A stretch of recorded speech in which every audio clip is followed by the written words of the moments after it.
All right, let's try this again, Paul.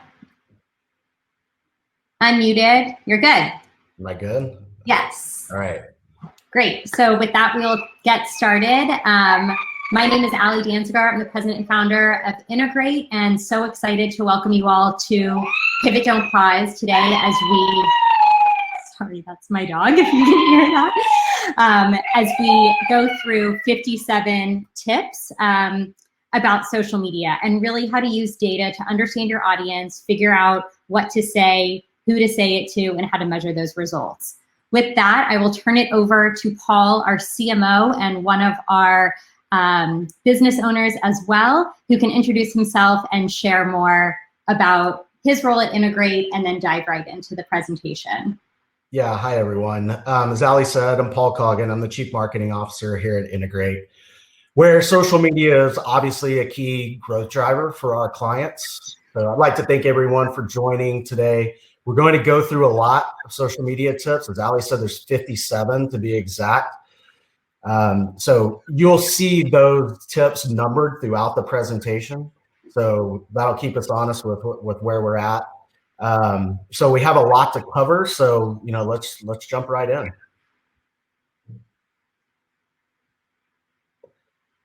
So I want to start off today with a little bit of level setting to find out where we currently are with social media.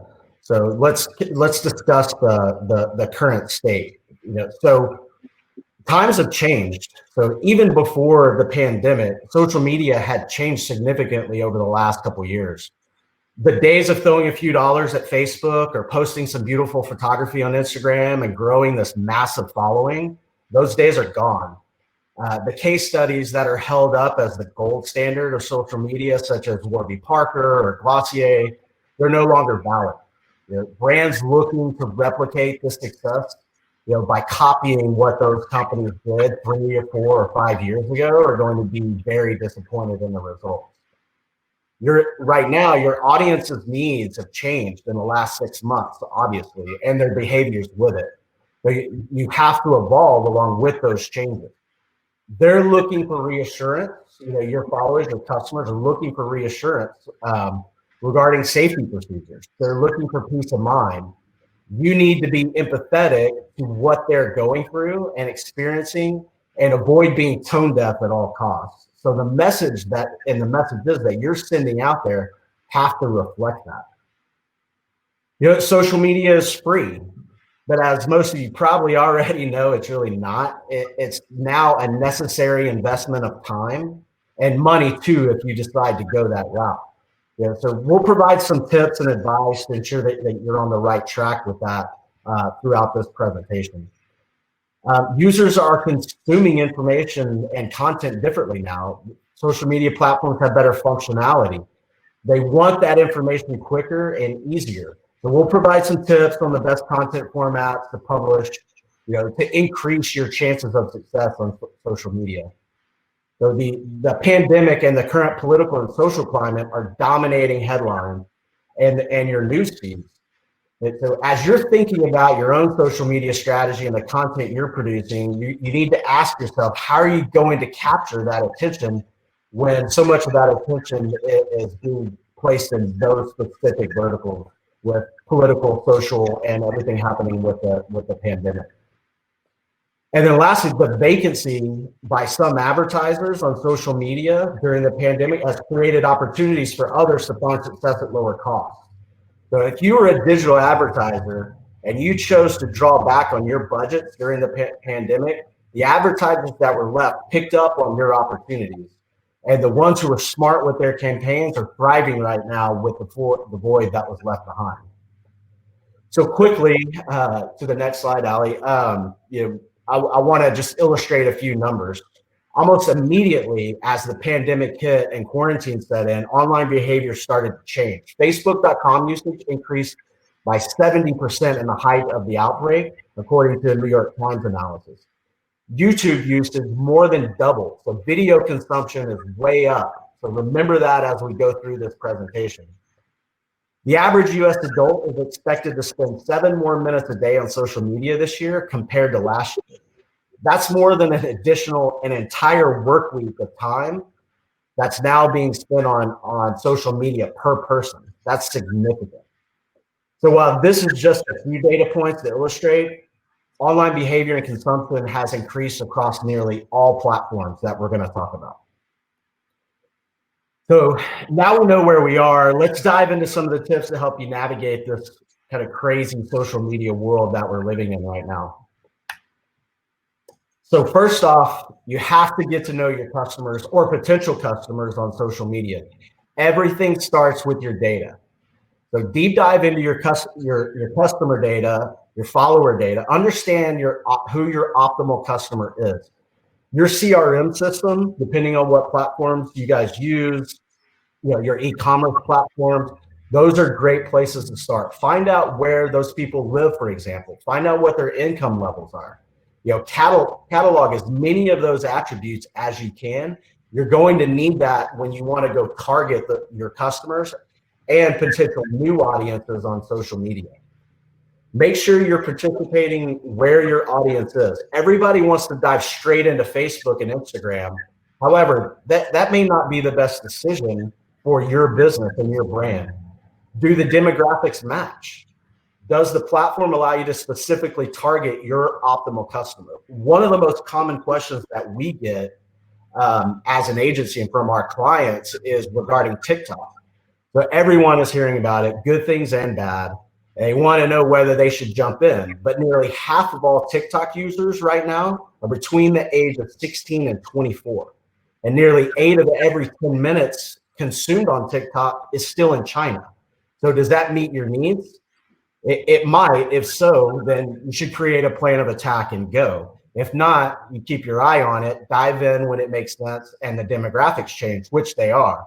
And those demographics do change. TikTok's demographic for women in their 30s and 40s is climbing right now because those moms are trying to keep an eye on their children while on TikTok. So, and on top of that, it does look like the TikTok ban, at least today, has been averted. So we'll see how that progresses. But that's just an example of kind of the overarching theme is making sure that your audience is on the social media where you're going to participate. Make sure you use the functionality at your disposal, such as Facebook polls, to learn more about the audience and their needs. And then keep the focus on them. These days, you can't simply push your product or service on your audience. You have to be empathetic to their issues and be a solution for their problems. So next, you want to, next slide, Allie.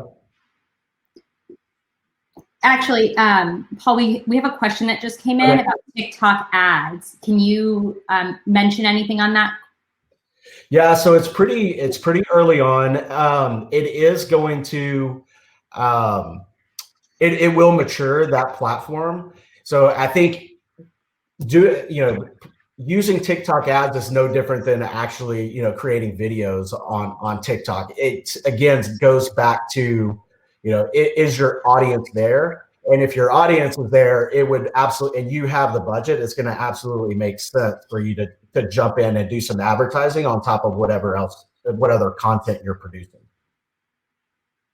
Great. And you don't have to have a huge budget right now to get started on TikTok, right? Ads, if that is the right medium. Yeah, and if the audience is right for you, I think now's the time to jump in because, obviously we've seen it with Facebook, we've seen it with Twitter and even LinkedIn on their ad platforms. The more mature it gets, obviously the more competition you're dealing with. So yeah, it's always, if it's right for you, it's always good to jump in early. Great. Okay, so keeping your audience up to date. So what's going on at your company? Are your hours changing? Do you have new products? More people right now are turning to social media than ever before to stay up to date with the brands that they're following and how they're handling the current climate. They expect change right now, but they also expect you to communicate it clearly and immediately. And one thing I want you guys to think about is don't forget about the local platforms. Yelp, Google My Business, Bing, Apple, they're all key drivers for local traffic and local conversations about your business. Most businesses don't think of these sites as social media, but with reviews, with Q&A, with appointment requests happening at these local sites, They are very social, so treat them like social media. If things change, make sure you're updating your information as it happens on those sites, and make sure you're engaging and responding. Do you have any other questions? Okay. So show them your heart and add faces to your brand. Yeah, there we go. So the pandemic and recent social justice issues have changed how people do business with brands. Users want to do business with brands that are like them.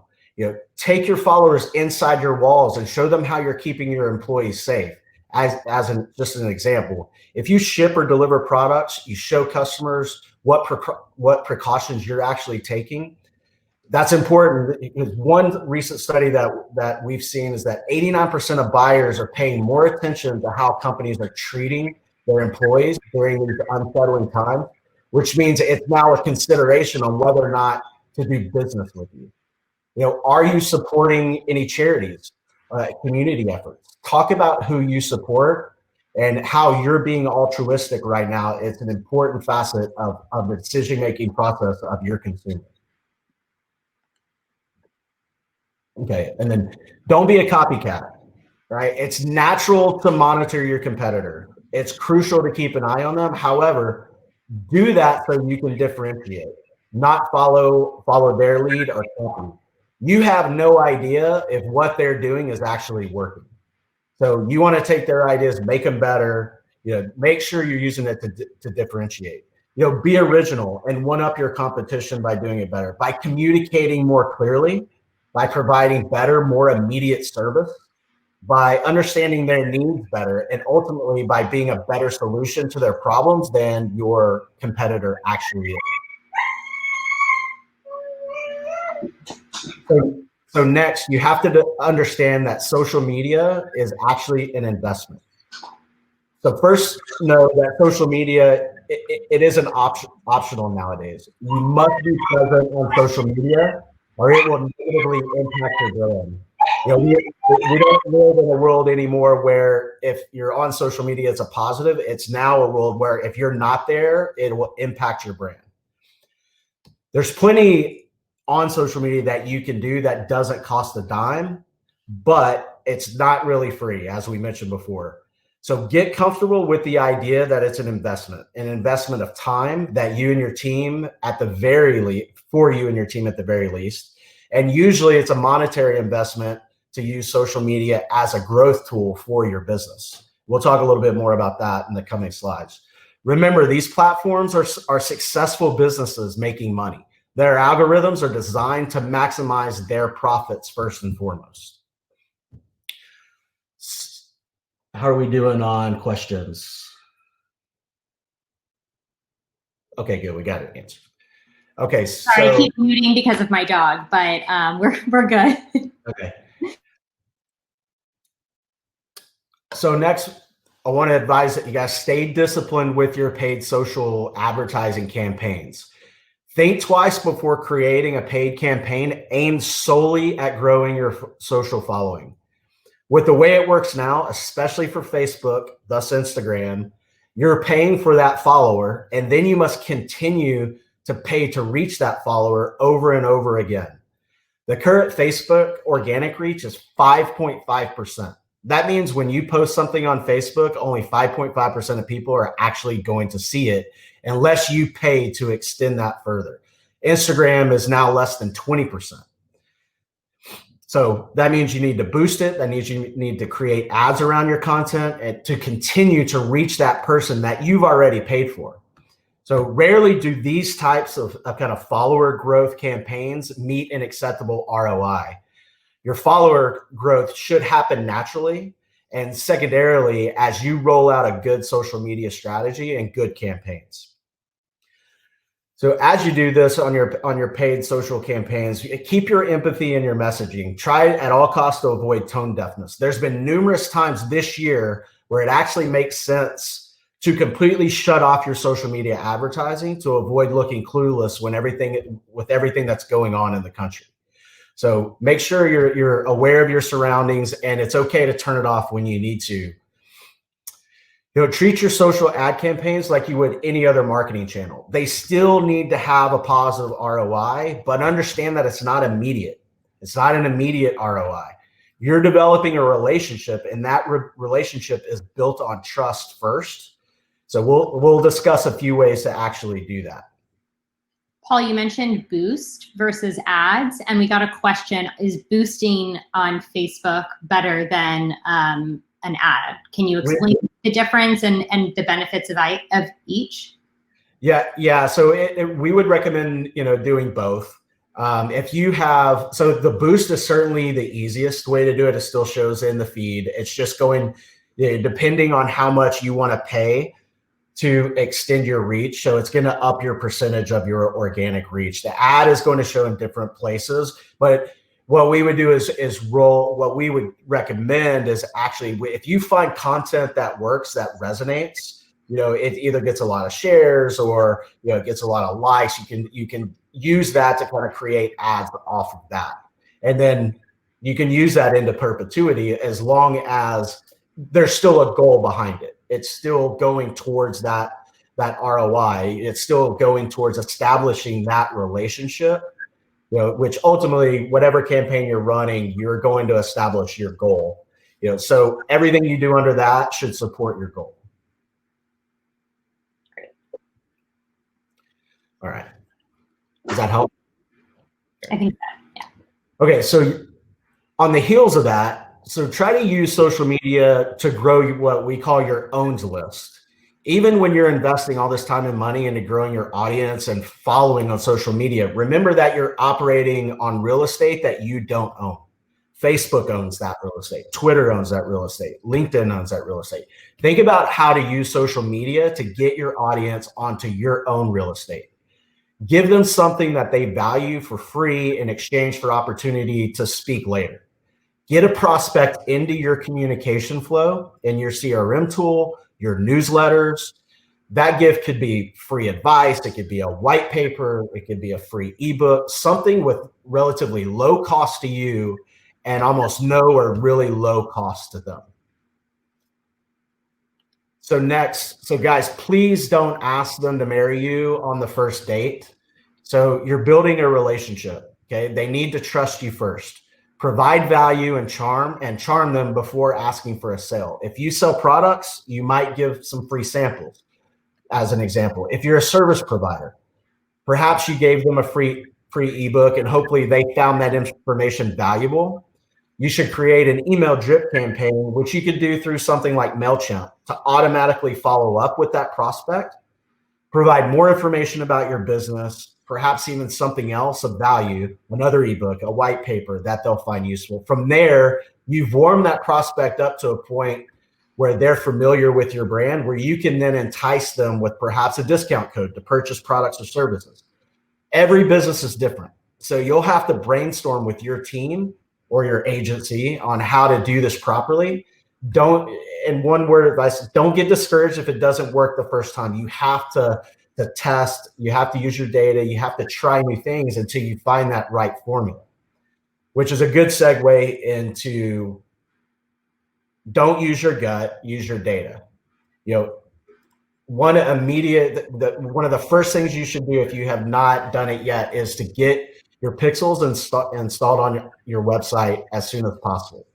So what those pixels do, and this is so you can actually do the proper advertising. Those pixels start to collect information about your followers and their behavior, how they're interacting with you. You get to use that information to actually build campaigns upon. So the faster and longer it's on your site, the faster it starts to learn, so that you can begin targeting and retargeting the right audience. What you think will work best isn't always the case. Dive into your data and see what resonates best with your audience, both from a paid social perspective and an organic social post. What gets the best engagement, shares, follows, clicks, whatever, find what those are and replicate that. Create a testing plan from jump, right? Immediately. Start formulating a testing plan. Test your messaging. Test your creative. Find winners and then test them even more. We recommend you never stop testing on social media. Okay, don't multi-platform blast. Okay, don't send the same post out to all the platforms at once. What works on one platform may not work on others. Character limits might be different. Hashtags are relevant on some platforms and they're not on others. Image requirements are different across the board. Take the time to tweak your creative to match the platform, and you'll see more success and engagement on each platform. Okay, now to my couple of my favorite slides here. All right, so make it move. All right, 65% of all people are visual learners, and 90% of all information is consumed visually. So it's crucial to stand out and catch their attention. Engagement goes up on every platform, no matter what social platform we're talking about. It goes up on every single one when you just use imagery. But motion graphics and videos are even better. So create ads that move a little. Okay, it doesn't have to be a big flash animation. It can be subtle, something swooping in, something appearing, something going away. It doesn't have to be a large production, overly produced event. Make it twinkle. Plus, on top of that, you do not have to be a graphic artist to do this. So we recommend you find a tool that works for you, such as Canva or GIF Maker. There are several out there. Learn how to use one of those. They're pretty easy, and start making some motion imagery to go along with your posts. All right, next is go live. So 80% of audiences would rather watch a live stream than read a blog post, and they want authenticity. Your audience doesn't care about production value, so go live with a message of value. Live is a perfect tool for important announcements, especially during the pandemic. If that's not enough reason, so live streams are actually prioritized in news feeds, and they get 6 times engagement. So do it. Go live. Again, it doesn't have to be this large, overly produced video. Just go live. Make sure you save your live content so you can edit and use it across other platforms later. For example, you can actually post it to YouTube and other video platforms. Facebook, Instagram, LinkedIn, Twitter, and YouTube all have some semblance of live functionality that you can actually start using. So use your own data to create targeted audiences. If you have email addresses, you can generally target your customers on social media by using that information to create an audience. You can then also use that audience to deliver a relevant message or offer. Those are your customers. You should be talking to them. You can also use that information to create lookalike audiences that share similar features, attributes, demographics, behavioral patterns. These audiences can be used to bring in potentially new customers into your communication flow. We could actually probably put together a 2-hour presentation on just this. So there's a lot here, and we may do that in the future. So I completely understand if there's questions around that. But I would say do some research. We can certainly help you do it. But this is a valuable piece of functionality that the social platforms are actually providing to us now, is use your own data, target customers, and lookalike audiences. Paul, we had a question about going live. I assume that it's probably different for each different platform, but they asked how much time, how long your live broadcast should be. Any thoughts? I would think that the longer you are live, the better, so that you can reach more people. But is there anything else? Yeah, it depends on the message and what you're trying to do. And how engaging you are.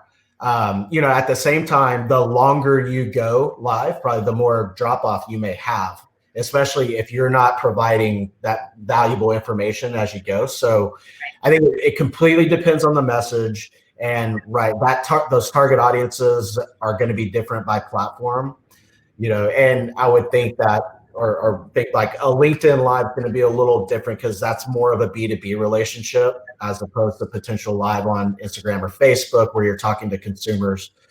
So it depends on what you're trying to get across. If it's a quick company update, you may be able to do that in 20 or 30 seconds. 45 seconds. If you're doing some type of new announcement on a product or a service you're providing, it could be 2-3 minutes or 6 or 7 minutes. I think it really depends on the content that you're providing and keeping them engaged and giving them a reason to stay engaged with you while that live is actually going on. Great. Stan, if that answered your question, if it didn't answer your question, just let us know. Yeah, so what we want to do now is just kind of dive into each platform with some specific tips. So for Facebook, we want to make sure that your cover photo actually reflects your brand's value proposition and that your logo is easily recognizable. That's just some brand specific tips that we want to provide. Make sure your profile is complete with all the information filled out. That includes descriptions, addresses, phone numbers, industry categories, policies, everything. Make sure you fill everything out. We recommend post a minimum of 3 times a week on Facebook, but no more than once a day. If you had to post twice a day every once in a while, that's okay too. But probably average once a day if you could. Try not to think of Facebook as just a business page or an advertising platform. Use it to your full advantage. It has so much more functionality. So create groups for your VIP customers. Go live, as we talked about. If you sell products, create your Facebook shop setup, which you can also do on Instagram now. Don't forget to retarget your visitors from your website on Facebook, going back to using your data at your disposal about your customers. People, that's what the pixel does. It actually tells you whether or not they've hit your website and so much more than that. Make sure you retarget them. Those users have already been introduced to your brand. So you're one step closer for them actually establishing a relationship with them. And entice them to go back and finish what they started, when you do retarget them. So if you're selling a product and they fell off deep into, lower in your funnel where they almost checked out but didn't, or they filled out a form, retarget them, entice them to come back. With ad campaigns, organize and break up your campaigns into multiple campaigns and be as specific as possible with the targeting features. You want to be very niche in your ad campaigns on Facebook. That's going to give you better data, and there's less levers to pull where you can more easily decide what's working and what's not. So go niche with your campaigns. Okay, so on Instagram, even though it's a Facebook property, you'll see some differences here. So the first thing you want to do is heavily research your hashtags on Instagram.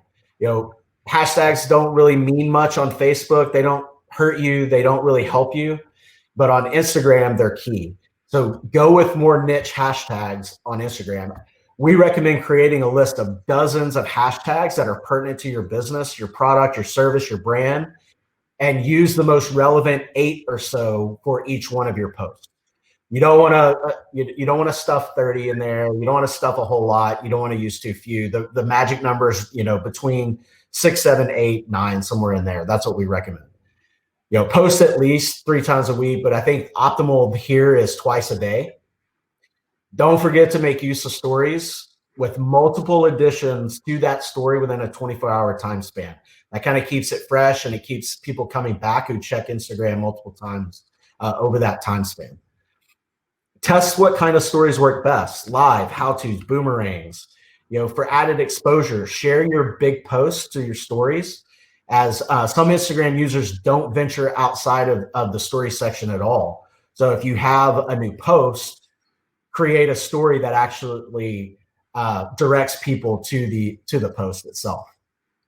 Obviously, vibrant imagery is highly recommended on Instagram. You've got to capture the attention because it's such a visual medium. So make sure you use vibrant imagery and graphics to grab attention. Engage and comment on other complementary accounts with similar target audiences as you. And do so with relevant and thoughtful information and comments. Don't just go post just to post on somebody else's on Instagram posts. So make sure that you're providing value. When you do that, people see that and are more likely to follow you back. Any questions on Facebook or Instagram? Nope, not yet. Okay. So for LinkedIn, if you're a B2B company, I know we have some on the call. So LinkedIn is most likely the first platform you should start investigating if you haven't gotten started yet. So LinkedIn offers some of the best targeting features of any social media platform. So plus on top of that, success on LinkedIn isn't solely about your business page. So we strongly recommend that your company stakeholders, your owners, your executive team, your CEO, be willing to jump in and use their personal profiles to help network and connect with other businesses and professionals. You want to develop industry and thought leadership by creating and posting content, and then make sure your employees are also taking part in sharing that content on LinkedIn.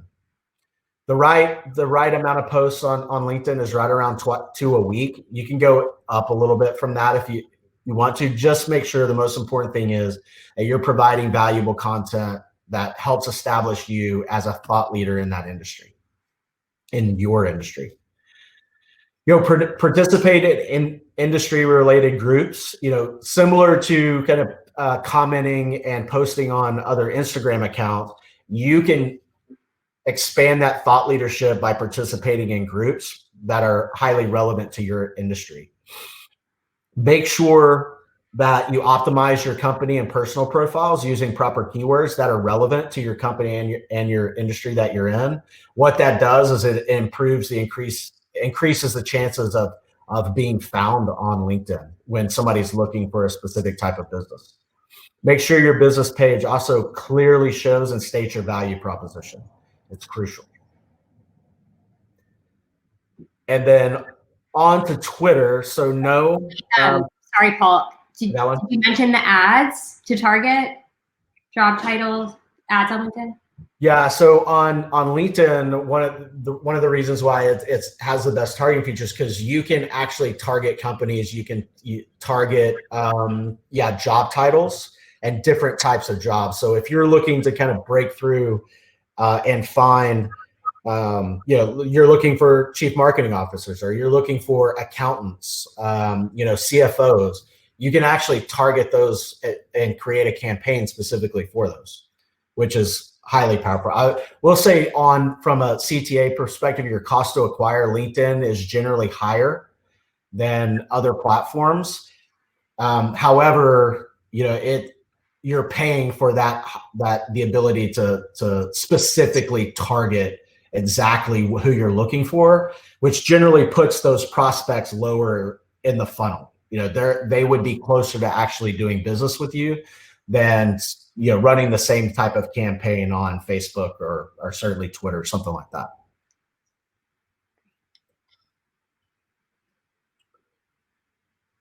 So no, Twitter isn't dead. It's still used as a newsfeed by a lot of people. It just hasn't seen the growth that some of the other platforms have seen.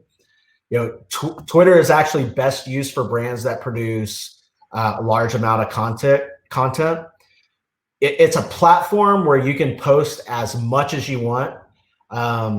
6 times per day is optimal, but literally you could post 100 times a day if you wanted to. The feed is so rapid, you're not really going to deal with the same type of tiring somebody out as you would on Facebook or Instagram, for example. You want your tweets to be short, conversational, preferably use an image. That's going to help you increase your engagement rate, as we've kind of already talked about with those different kinds of visual content.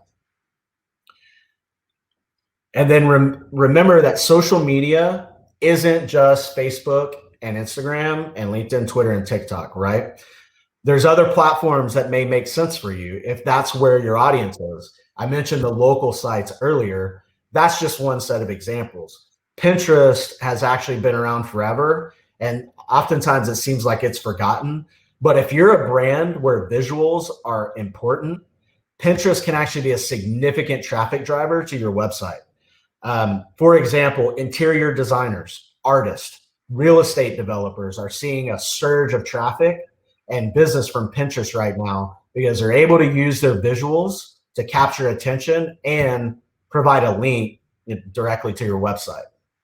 Reddit, slippery slope with Reddit, but it may be right for some of the people on the call. So there are most likely conversations about your industry happening on Reddit. Almost certainly. If you're so inclined, you can get involved in conversations there. Let's say word to the wise on Reddit though, don't try and sell on Reddit, and be transparent on who you are. Don't try and trick the Reddit community by trying to be somebody that you're not, just to promote your business or your product. It will blow up in your face.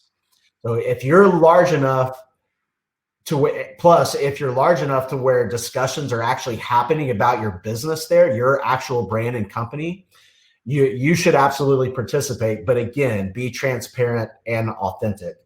And then also Reddit does have an advertising platform that sits on top of just all of the topics that are being discussed. So just know that that's also available. Again, Reddit is such a slippery slope. We could probably put together a presentation on Reddit too.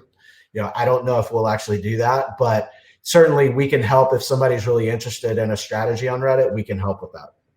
So YouTube. Some of the most lively conversations happening right now are on YouTube. So YouTube, as we mentioned earlier, YouTube viewership has more than doubled during the pandemic. What's being watched is also changing. There's more videos being consumed about making masks, home renovations, how to do a haircut at home, and other videos relevant to lives at home. If you have the ability and it's relevant for you, you can go to YouTube and actually start participating there and driving people to your brand if that's relevant. So YouTube, like other streaming services, is also being used for escapism. So for example, people are looking for humor as an example. So if you're funny, be funny on YouTube. That's one good way to actually drive more engagement for your brand. And then plus YouTube just announced a few weeks ago, YouTube Shorts. That's actually going to compete directly with TikTok. So we'll keep our eye on that. You're going to want to make sure that, again, the audience matches your target audience, but it may be right for you. Paul, we had a question about Pinterest. You mentioned real estate and very visual industries that it would be valuable for. What about the medical industry or healthcare or wellness space? Oh yeah, the industry I know well. Yeah, so medical, I think you have to be a little careful. Wellness, I do think, like the massage and wellness industry, which we know, I think it can be beneficial there. Everything kind of goes back to what is that visual and what content are you providing? So you need to get creative. So for example, for someone, a massage industry, what can you actually provide to your potential clients that's, going to be beneficial for them? What can that be? It's got to go beyond just showing a picture of you doing a massage or you exercising or doing yoga, right? Can you give them home tips, a checklist? What are those things that are valuable for them? What are things that they should do after a massage? What shouldn't they do? Provide lists. I mean, that's one of the big, Pinterest took off based on recipes, and then it really kind of evolved into checklists and infographics and all of that. So think about what you tell your customers every day about what advice are you giving them. Turn that into a graphic and put that on Pinterest. That's one way to do it. Great. Thanks. No. So on the Pinterest audience, I actually believe the last time I saw that, I was really surprised at how the gender demographic had actually changed. And so I think I'm actually looking it up right now. Yeah, so it's about 70% according to Pinterest, 70% female right now. However, I do believe that has trended down in the last couple of years. And I think that's partly because other industries have actually gotten involved there. It's not just the recipes and a lot of the more female specific hobbies, and arts and crafts and things like that skew female. So I think with real estate and things like that, get in interior design, all of those getting more prominent there, I think it's starting to naturally skew Pinterest a little bit.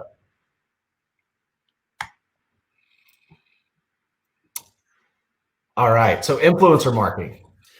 So influencer marketing is great because it allows you to tap into new audiences by working specifically with influencers, right? So influencer marketing can be one of the most powerful channels to actually get your message out to a new interested audience, because you're going to work with an influencer whose audience shares the same attributes as your own, or who are very closely complementary. So influencers have developed a level of trust with their audience. So when they promote or they discuss you, they're creating a valuable social proof campaign for your business. So what you want to do is actually conceptualize a campaign that is beneficial for everyone involved. You, the brand, the influencer, and most importantly, the influencer's audience. Again, kind of going back to what you want to do on your own social media, you give them something of value for free as an introduction to your brand. Even if you're doing a giveaway, give everyone who participates something. That could be free samples. Again, going back to some type of advice, ebook, white paper, something, and do a giveaway on top of it. That's one of the most popular kind of influencer marketing campaigns that you can do. You should consider influencer marketing when you're developing your marketing budget. So while they're not usually free these days, a lot of influencers actually work and trade. Even if they don't, it is worth setting aside some of your budget to invest in finding those right audiences through influencers. So how do you find influencers? Don't do it manually. You don't have to do it manually. You can actually there are plenty of influencer platforms out there these days. Doing it manually is too tedious. It's time consuming. So look into some of the more cost-effective platforms to match you to influencers. Grin, Caro, Upfluence, Social Bakers are just to name a few. If you guys are an e-commerce brand out there, a lot of times some of these influencer platforms will be directly plugged into your e-commerce platforms, such as BigCommerce, WooCommerce, Shopify. So it's very easy to kind of make those connections. And then last but not least, unless you're severely limited by a budget, social media should not be the only focus of your marketing plan. Success in social media is amplified by all your tactics and your channels. So taking an omni-channel approach improves the chances of success for all your channels across the board. So the saying high tide raises all ships is never more true in this instance. If you plan to grow using only social media methods, it's okay. Just understand, unless you've discovered a silver bullet product or service, your growth is going to be limited and slow. It can be, but you can grow using only kind of organic social methods, but you have to be patient and you have to get very creative. So create an overall comprehensive marketing strategy that combines other digital methods such as SEO, pay-per-click. Email is crucial, display, programmatic, plus even traditional marketing methods. Every company is different, but we would love to work with each of you in creating not only a solid social media plan, but an overall marketing plan to help you grow. So long story short, go omni-channel if you can. So I want to end the presentation today, and we can open it up to more questions, just by summarizing, what social media success looks like today. These are the kind of the high level themes that we took on. So know your customer, know your audience. We talked about digging into your own data in your CRM, your email, your customer platforms to figure out what you can use to target them. Make sure you're differentiating, be different on social media from your competitors, from what your customers have seen from everyone else. Start to build that relationship, put time and effort into it, and provide value. Remember that you don't own the social media platform, so try to drive meaningful conversations and drive those relationships elsewhere. Build your newsletter list, build your CRM tool, all of those things. Use data through testing, everything at your disposal to help build those high-performing audiences. And then integrate your approach. Use social to amplify your other channels and vice versa. Make sure that you're, as we discussed, retarget people on Facebook and Instagram, everywhere else that hit your website. And then at the same time, make sure you're using your data to create ads on Facebook to drive people to your website. So you can literally create a snowball of people back to your website, and that ecosystem just works wonders if you get the right offer and you get the right message. So that is all I have in the presentation today. I know that we ran through a lot, 57 to be precise, and we'll take any additional questions. Someone asked, could you list those influencer platforms to find the match? I think she was asking Paul, go for it.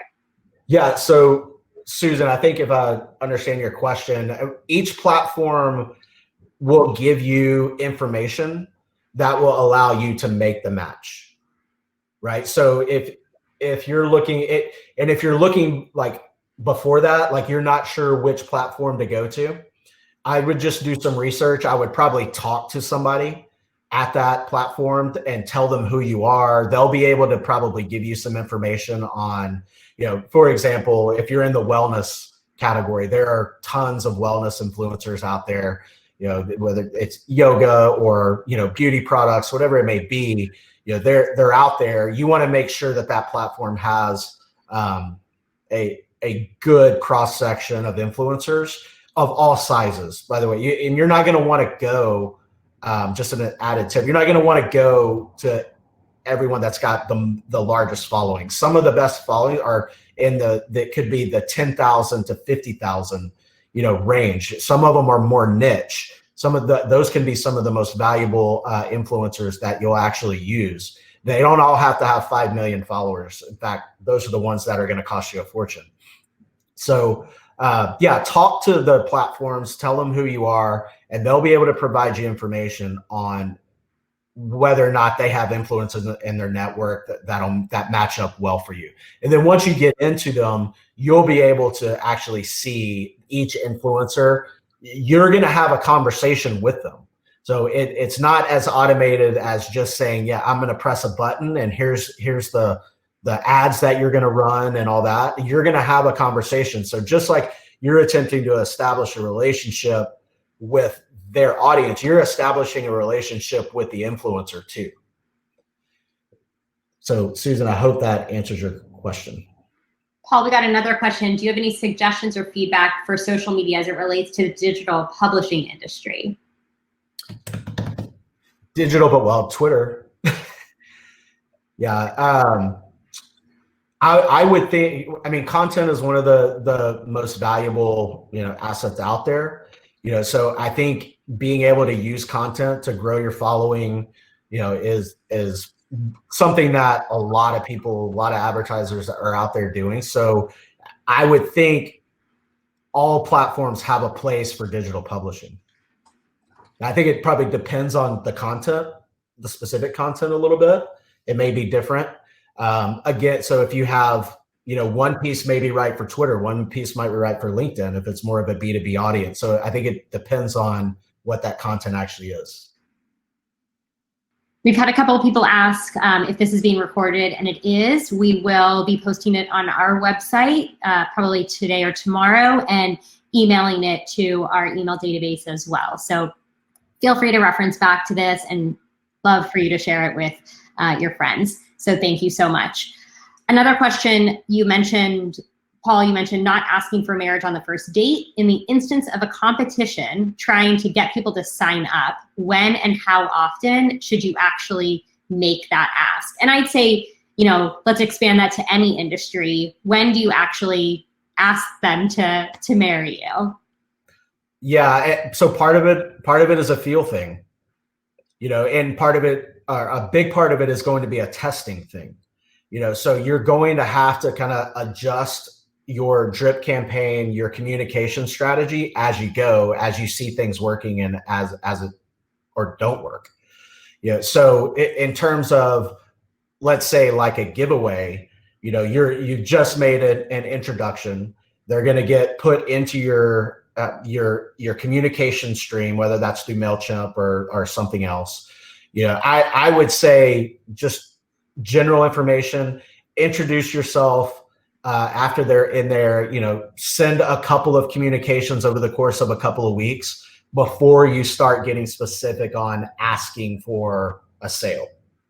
You know, so what information will be most valuable to them? That's really different by business. That's different by each company, and that's what you got to test.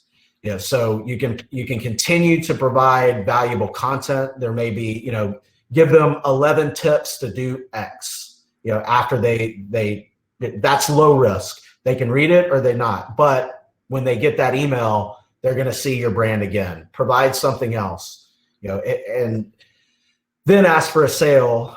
But it all comes down to what you know about them, you know, when and what data you're accumulating about them as you go. So it's really hard to kind of give a specific answer on it. But test and just. Yes, test, accumulate data, and adjust as you go. Keep finding what works. Someone asked about the tool Alignable, and I'm not familiar with it. As we just did a little bit of Googling around, it honestly doesn't have the best reviews, and people are saying it's spammy. Paul, have you ever heard of Alignable? I have not, no. Okay, sorry that we're not able to share more insight there. Well, but you bring up a good point though, Ali. There's going to be information online from people who have used these platforms. So read them, you know, just like anything else, they'll have reviews. You know, so I think we provided some that are pretty reputable. You know, and I've used Caro in the past, which, you know, it works pretty well. So, you know, I feel comfortable recommending that one specifically if you're selling a product. So read the reviews, long story short, on these platforms. But even before you talk to them, you'll probably be able to eliminate, you know, 3, 4, 5 of these platforms just by reading the reviews. Yeah. And obviously you don't want it to be spammy. You know, they have to have a good network of influencers that are reputable. Yeah, and recognize that these people are in the business of social media and marketing themselves online, so you may have to dive in a little bit more to actually see the real information and not just the positive reviews. Right. Any other questions? We haven't had any come in for a couple of minutes, so we may have addressed everything. Feel free if you, it's similar to LinkedIn, it has, got it. It may be specific to that industry. So feel free to ask more questions if you have them. We will, as I mentioned, send an email with this recording, and if there's anything else that we can address, feel free to reach out to us directly. Our email address is in the email from when you got the invitation to this webinar. Thank you all so much, and stay tuned for our next Pivot Don't Pause webinar, diving into another marketing strategy or tactic. Thank you, and thanks so much, Paul. Great job. Thanks, guys.